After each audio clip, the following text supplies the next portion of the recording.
Hello dears, welcome back to xylem learning. ശ്വേതാമസ് ആണ്.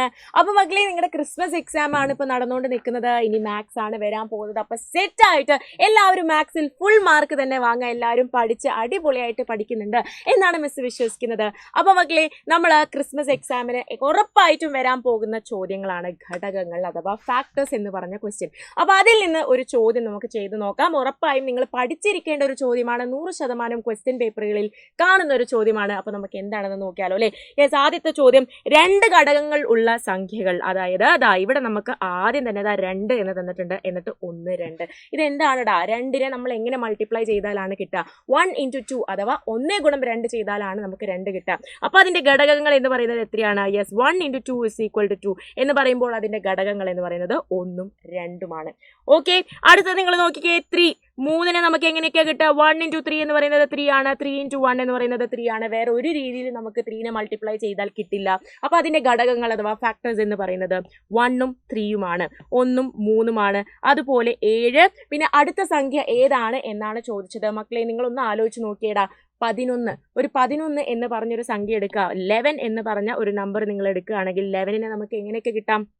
1 × 11 = 11. അതുപോലെ 11 × 1 = 11.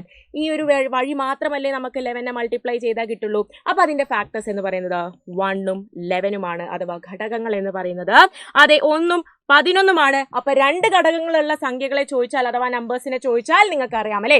2 ഉണ്ട്, 3, 7, 11 ഒക്കെ എന്താണ്? 2 ഘടകങ്ങൾ അഥവാ 2 ഫാക്ടേഴ്സ് ഉള്ള നമ്പേഴ്സ് ആണ്. ഇനി അടുത്ത ചോദ്യം, 3 ഘടകങ്ങളുള്ള സംഖ്യകൾ, 3 ഫാക്ടേഴ്സ് ഉള്ള നമ്പേഴ്സ് ഏതൊക്കെയാണെന്നല്ലേ?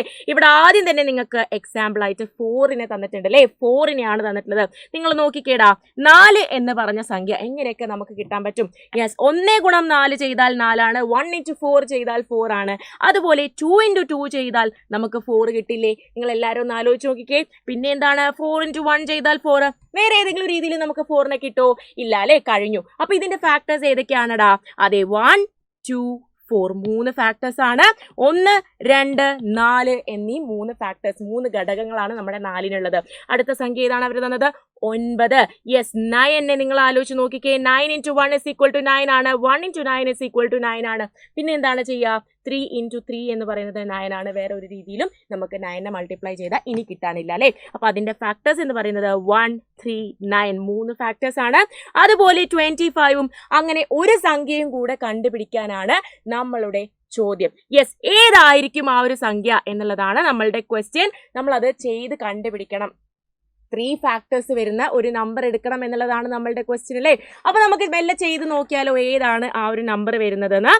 നിങ്ങൾ എല്ലാവരും മക്കളെ 49 എന്ന് പറഞ്ഞൊരു നമ്പർ എടുക്കുക. 49നെ എങ്ങനെയൊക്കെ നമ്മൾ മൾട്ടിപ്ലൈ ചെയ്താൽ കിട്ടും?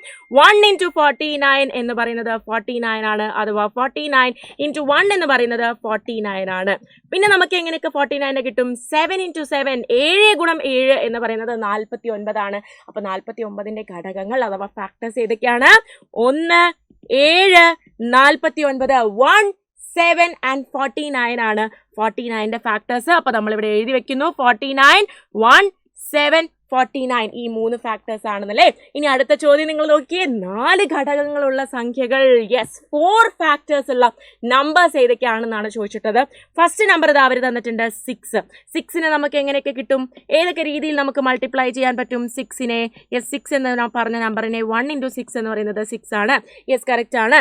2 × 3 എന്ന് പറയുന്നത് 6 ആണ്. 3 × 2 എന്ന് പറയുന്നത് 6 ആണ്. 6 × 1 എന്ന് പറയുന്നത് 6 ആണ്. ഇത്രയും രീതിയിലല്ലേ നമുക്ക് 6നെ കിട്ടുള്ളൂ മൾട്ടിപ്ലൈ ചെയ്താൽ. അപ്പൊ അതിന്റെ ഫാക്ടേഴ്സ് എന്ന് പറയുന്നത് ഏതൊക്കെയായിരിക്കും? 1 2 3 6. അതെ, 4 ഫാക്ടേഴ്സ് ആണ്, 4 ഘടകങ്ങളാണ്. 1 2 3 6 എന്നീ പറഞ്ഞ ഘടകങ്ങളാണ് ഉണ്ടാവുക. ഇനി അടുത്ത ചോദ്യമോ 10.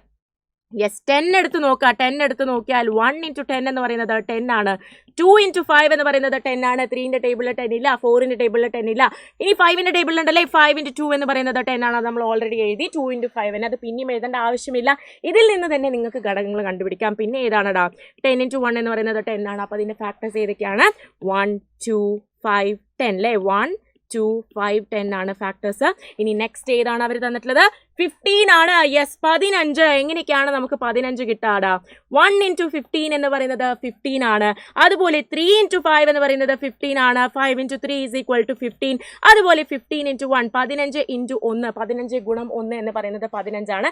അപ്പോൾ 15ന്റെ ഘടകങ്ങൾ അഥവാ 15ന്റെ ഫാക്ടേഴ്സ് എന്ന് പറയുന്നത് 1, 3, 5, 15. 1, 3, 5, 15 ആണ് 15ന്റെ ഘടകങ്ങൾ. അതുപോലെ ഒരു സംഖ്യയെ നമ്മൾ കണ്ടുപിടിക്കണം.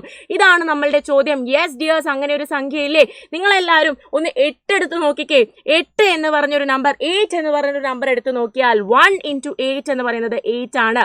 2ന്റെ ടേബിളിൽ 8 ഇല്ലേ? 2 into 4 എന്ന് പറയുന്നത് 8 ആണ്. യെസ്, അതുപോലെ 3ന്റെ ടേബിളിൽ ഇല്ല. 4ന്റെ ടേബിളിലോ 4 into 2 എന്ന് പറയുന്നത് 8 ആണ്. 8 into 1 എന്ന് പറയുന്നത് 8 ആണ്. അപ്പോൾ 8ന്റെ എല്ലാ പോസിബിലിറ്റീസും നമ്മൾ എഴുതിയില്ലേ? 8നെ എങ്ങനെയൊക്കെ കിട്ടും? മൾട്ടിപ്ലൈ ചെയ്താൽ ഏതൊക്കെ നമ്പർ കൊണ്ട് മൾട്ടിപ്ലൈ ചെയ്താൽ നമുക്ക് 8നെ കിട്ടും എന്നുള്ളത് നമ്മൾ എഴുതി വെച്ചിട്ടുണ്ട്. അപ്പോൾ ഇതിന്റെ ഫാക്ടേഴ്സ് ഏതൊക്കെയാണെടാ? 1, 2, 4, 8. 1, 2, 4, 8. അപ്പോൾ 4 ഫാക്ടേഴ്സ് ഉള്ള സംഖ്യകളെ ചോദിച്ചാൽ 8 എന്ന് എഴുതും. 1, 2, 4, 8. ഇതാണ് നമ്മളുടെ ആൻസർ. അപ്പോൾ ഡിയേഴ്സ്, എല്ലാവർക്കും എക്സാമിന് ഒരു അടിപൊളി ഓൾ ദി ബെസ്റ്റ് മിസ് തരികയാണ്. സെറ്റായിട്ട് ഫുൾ മാർക്ക് തന്നെ നമ്മുടെ മാത്സ് എക്സാമിന് വാങ്ങാം. നെക്സ്റ്റ് വീഡിയോയിൽ മിസ് വരുന്നതായിരിക്കും. അതുവരെയൊക്കെ എൻ്റെ മക്കൾക്ക് എല്ലാവർക്കും ബൈ.